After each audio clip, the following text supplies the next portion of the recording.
The language movement was a political movement in former East Bengal advocating the recognition of the Bengali language as an official language of the then Dominion of Pakistan in order to allow its use in government affairs, the continuation of its use as a medium of education, its use in media, currency and stamps, and to maintain its writing in the Bengali script. When the Dominion of Pakistan was formed by the partition of India in 1947, it was composed of various ethnic and linguistic groups, with the geographically non-contiguous East Bengal province having a mainly Bengali population. In 1948, the government of the Dominion of Pakistan ordained Urdu as the sole national language, sparking extensive protests among the Bengali-speaking majority of East Bengal, facing rising sectarian tensions and mass discontent with the new law. The government outlawed public meetings and rallies.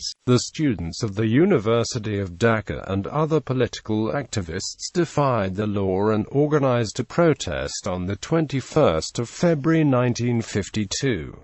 The movement reached its climax when police killed student demonstrators on that day. The deaths provoked widespread civil unrest. After years of conflict, the central government relented and granted official status to the Bengali language in 1956.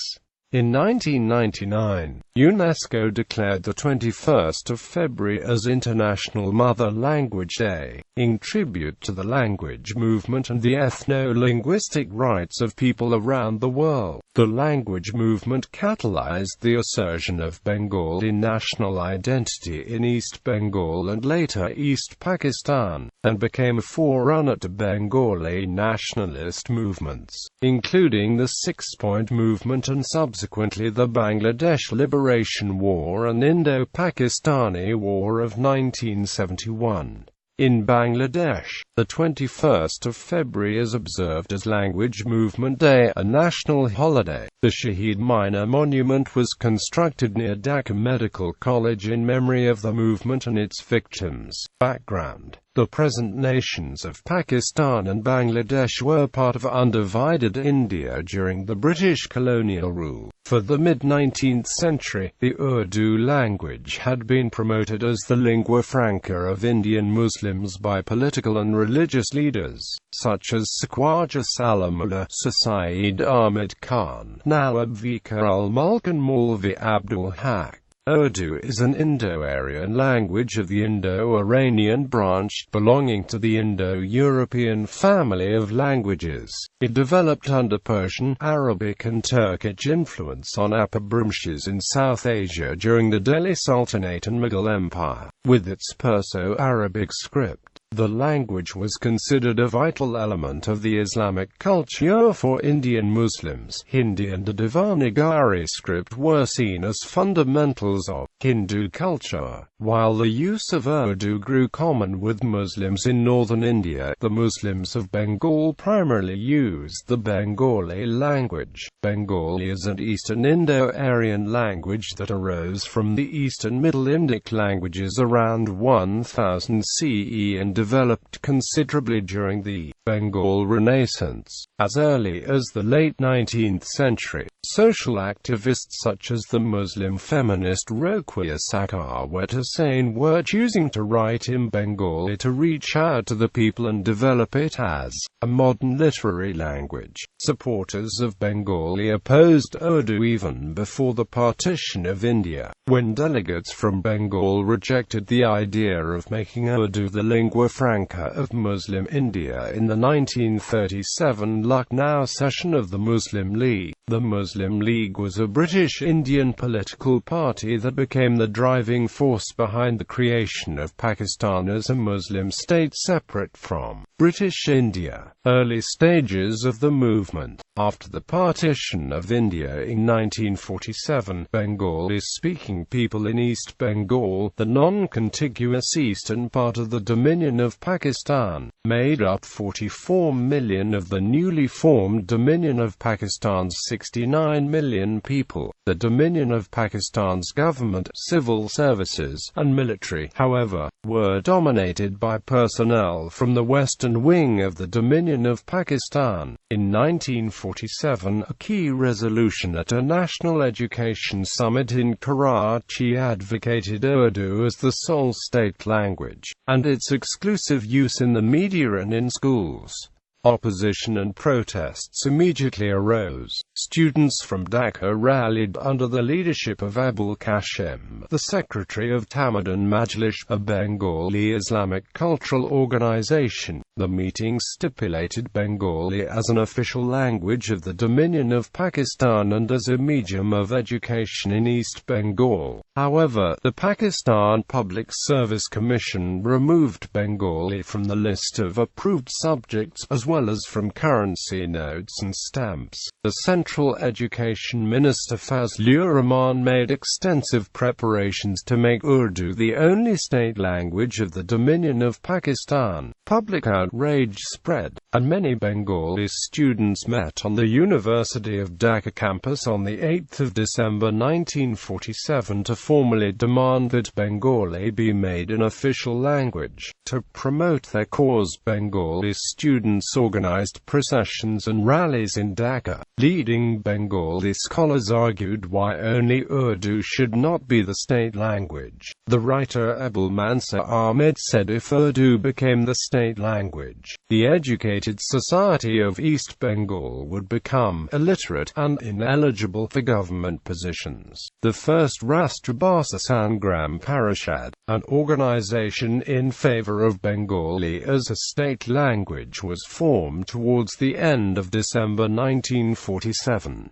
Professor Nurul Huq Bhuiyan of the Tamaddun Majlis convened the committee. Later, Parliament member Shamsul Huq convened a new committee to push for Bengali as a state language. Assembly member Dhirendranath Dutta proposed legislation in the Constituent Assembly of Pakistan to allow members to speak in Bengali and authorize its use for official purposes. Dutta's proposal was supported by legislators Prem Hari Burman, Bhupendra Kumar Dutta and SRI's Chandra Chattopadhyaya of East Bengal, as well as the people from the region. Prime Minister Liaquat Ali Khan and the Muslim League denounced the proposal as an attempt to divide the Pakistani people. Thus the legislation was defeated. Agitations of 1948. Students of the University of Dhaka and other colleges of the city organized a general strike on the 11th of March 1948 to protest the omission of Bengali language from official use, including coins, stamps and recruitment tests for the Navy. The movement restated the demand that Bengali be declared an official language of the Dominion of Pakistan. Political leaders such as Shamsul Huq, Shaukat Ali, Qazi Ghulam Mahbub, Ahad Abdul Wahid and others were arrested during the rallies. Rally leader Muhammad Toahir was hospitalized after attempting to snatch a rifle from a police officer. Student leaders, including Abdul Matin and Abdul Malik Ukail, took part in the procession. In the afternoon of the 11th of March, a meeting was held to protest police brutality and arrests. A group of students marching towards the Chief Minister Kaweh Nazimuddin's house was stopped in front of the Dhaka High Court. The rally changed its direction and moved in the direction of the Secretariat building. Police attacked the procession, injuring several students and leaders, including A.K. Fazlul Huq. Continuing strikes were observed the following 4 days. Under such circumstances, the Chief Minister Nazimuddin signed an accord with the student leaders agreeing to some terms and conditions, without complying to the demand that Bengali be made a state language. In the height of civic unrest, Governor-General of Pakistan Muhammad Ali Jinnah arrived in Dhaka on the 19th of March 1948. On the 21st of March, at a civic reception at Racecourse Ground, he claimed that the language issue was designed by a fifth column to divide Pakistani Muslims. Jinnah further declared that Urdu, and only Urdu, embodied the spirit of Muslim nations and would remain as the state language, labeling those who disagreed with his views as enemies of Pakistan. Jinnah delivered a similar speech at Curzon Hall of the University of Dhaka on the 24th of March. At both meetings, Jinnah was interrupted by large segments of the audience. He later called the meeting of a state language committee of action, and overruled the contract that was signed by Kaweh Nazimuddin with the student leaders. Before Jinnah left Dhaka on the 28th of March, he delivered a speech on radio reasserting his Urdu-only policy. Shortly thereafter, the East Bengal Language Committee, presided by Maulana Akram Khan, was formed by the East Bengal government to prepare a report on the language problem. The committee completed its report on the 6th of December 1950, but it was not published until 1958. The government suggested that Bengali be written in Arabic script, as a potential solution to the language conflict. Events of 1952.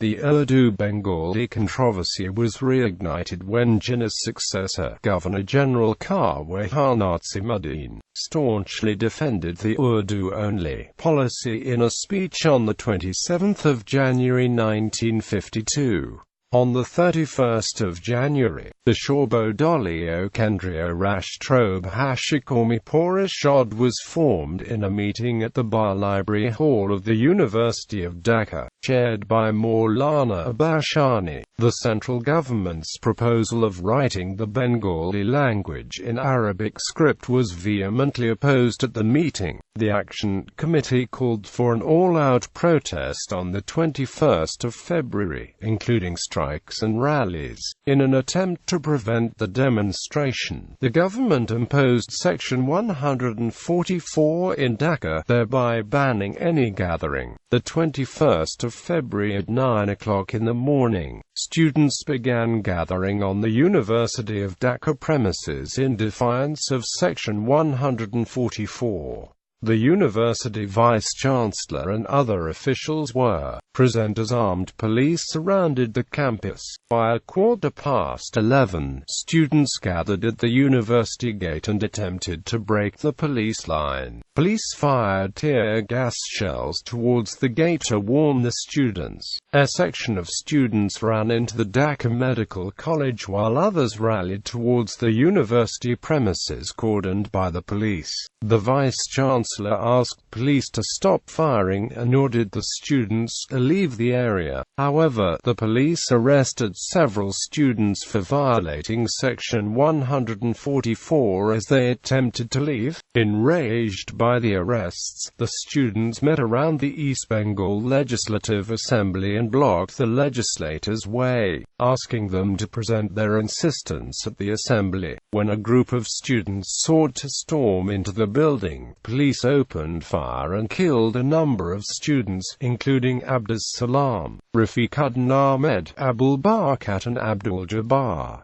As the news of the killings spread, disorder erupted across the city. Shops, offices and public transport were shut down and a general strike began. At the assembly, 6 legislators including Manoranjan Dai, Boshanto Kumar Das, Shamsuddin Ahmed and Dharendranath Dutta requested that Chief Minister Nurul Amin visit wounded students in hospital and that the assembly be adjourned as a sign of mourning. This motion was supported by some Treasury bench members including Maulana Abdur Rashid Taka Bagish, Sharafuddin Ahmed, Shamsuddin Ahmed Kondeka and Mosihuddin Ahmed.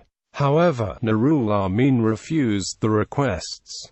The 22nd of February, disorder spread across the province as large processions ignored Section 144 and condemned the actions of the police. More than 30,000 people congregated at Curzon Hall in Dhaka. During the continued protests, police actions led to the death of 4 more people. This prompted officers and clerks from different organizations, including colleges, banks and the radio station, to boycott officers and join the procession. Protesters burned the offices of 2 leading pro-government news agencies, the Jubilee Press and the Morning News. Police fired on a major janazah, or morning rally, as it was passing through Nawadpur Road. The shooting killed several people, including activist Sophie Rahman and a 9-year-old boy named Oiullah. Continued unrest through the night of the 23rd of February. Students of Dhaka Medical College worked on the construction of a Shaheed Smitas tomb,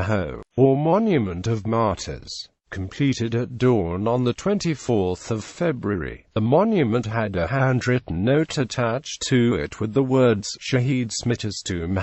Inaugurated by the father of the slain activist Sophie Rahman, the monument was destroyed on the 26th of February by police. On the 25th of February, industrial workers in the town of Narayanganj observed a general strike. A protest followed on the 29th of February whose participants faced severe police beating. The government censored news reports and withheld exact casualty figures during the protests. Most pro-government media held Hindus and communists responsible for encouraging the disorder and student unrest. The families of Abul Barakat and Rafiquddin Ahmed tried to charge the police with murder, but the charges were dismissed by the police. On the 8th of April, government report on the incidents failed to show any particular justification for police firings on the students. When the Constituent Assembly reconvened on the 14th of April, proceedings were stalled by members of the Muslim League when legislators from East Bengal sought to raise the language issue. Events after 1952.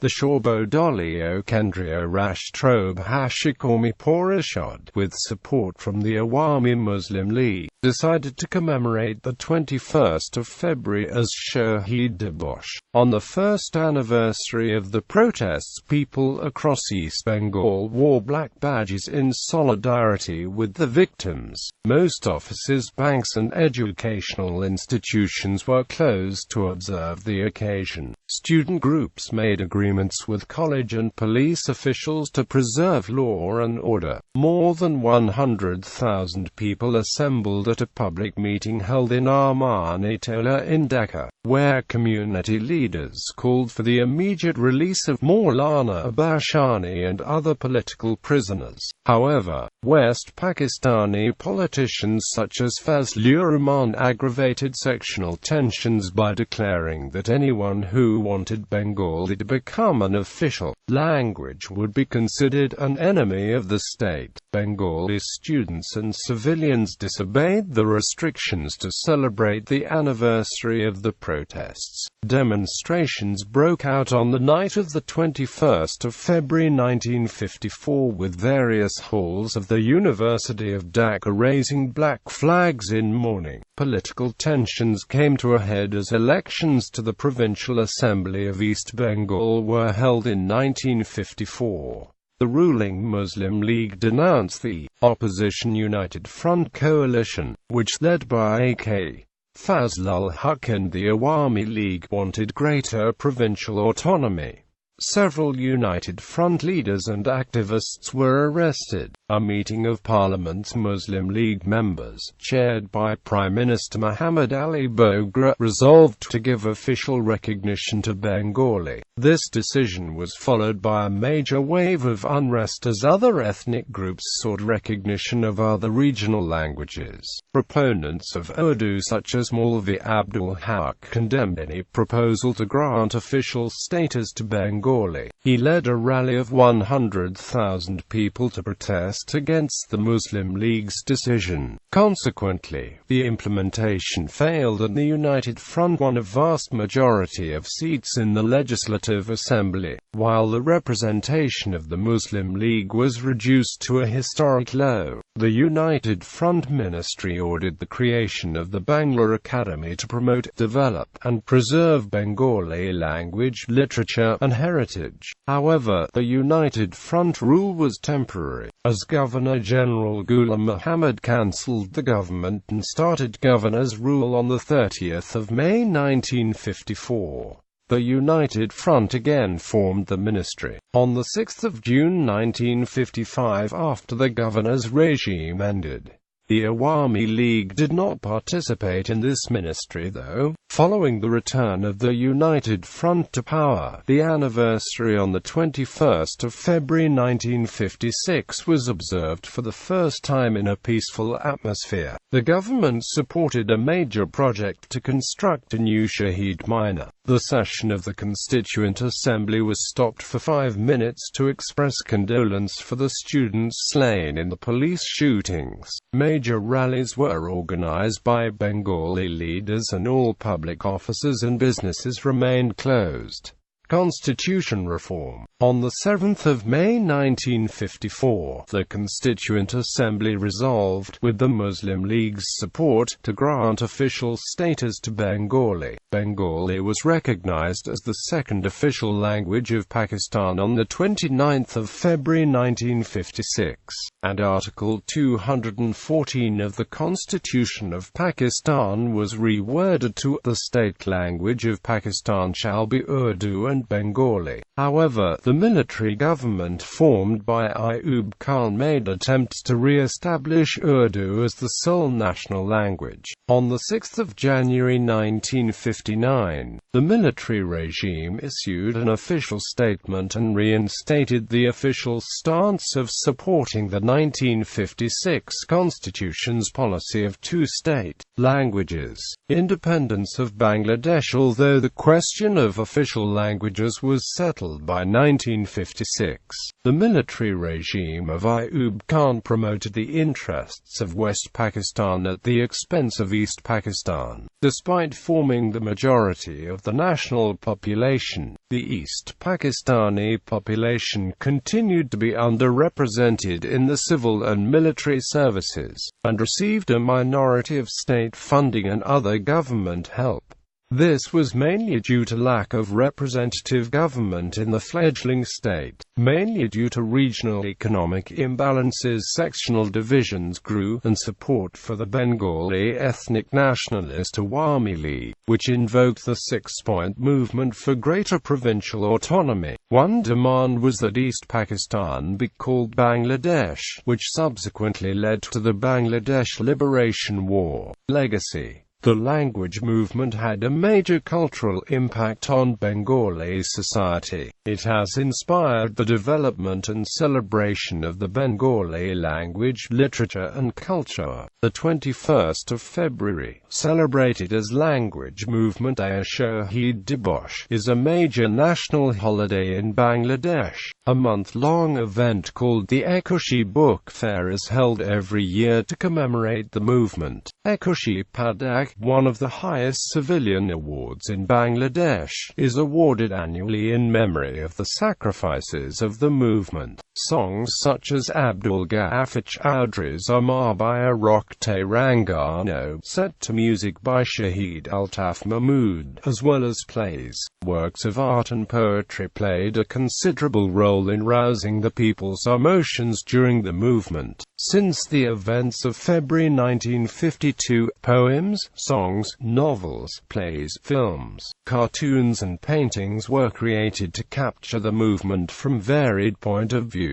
Notable artistic depictions include the poems Bornamala, Amar Dakini Bornamala and February 1969 by Shamsur Rahman. The film Joban Takanaya by Zahir Raihan, the stage play Koba by Munia Chowdhury and the novels Ekushi February by Raihan and Artanad by Shaukat Osman. Bangladesh officially sent a proposal to UNESCO to declare the 21st of February as International Mother Language Day. The proposal was supported unanimously at the 30th General Conference of UNESCO held on the 17th of November 1999, 2 years after the first monument was destroyed by the police. A new Shaheed Minor was constructed in 1954 to commemorate the protesters who lost their lives. Work on a larger monument designed by the architect Hamida Rahman began in 1957 with the support of the United Front Ministry. Hamida Rahman's model consisted of a large complex in the yard of the Dhaka Medical College Hostel. The design included a half-circular column symbolizing a mother with her martyred sons standing at the dais in the center of the monument. Although the imposition of martial law in 1958 interrupted the work, the monument was completed and inaugurated on the 21st of February 1963 by Abul Barkat's mother, Hasina Begum. Pakistani forces demolished the monument during the Bangladesh Liberation War of 1971, but the Bangladeshi government reconstructed it in 1973. Outside East Bengal, movement for equal status of Bengali also took place in the Indian state of Assam. On May 19, 1961, 11 Bengalis were killed in police firing in Silchar railway station, Assam, while demanding state recognition of Bengali language. Subsequently, Bengali was given co-official status in the 3 Bengali majority districts of Assam.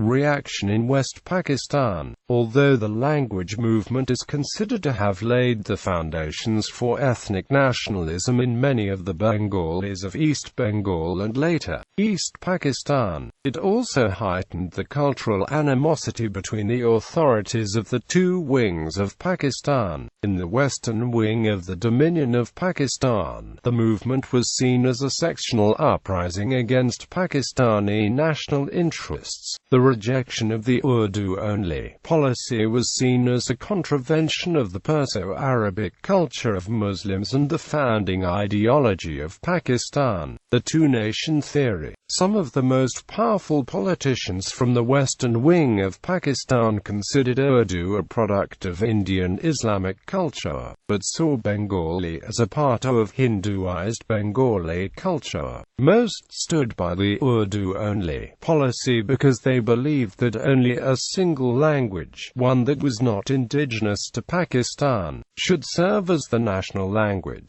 This kind of thinking also provoked considerable opposition in the Western Wing, wherein there existed several linguistic groups. As late as in 1967, military dictator Ayub Khan said, "East Bengal is still under considerable Hindu culture and influence." The Awami Muslim League turned over to Bengali nationalism after the movement and shared the word Muslim from its name. The language movement inspired similar discontent in the western wing of Pakistan and provided momentum to ethnic nationalist parties. The political unrest in East Pakistan and rivalry between the central government and the United Front-led provincial government was one of the main factors culminating in the 1958 military coup by Ayub Khan. Citations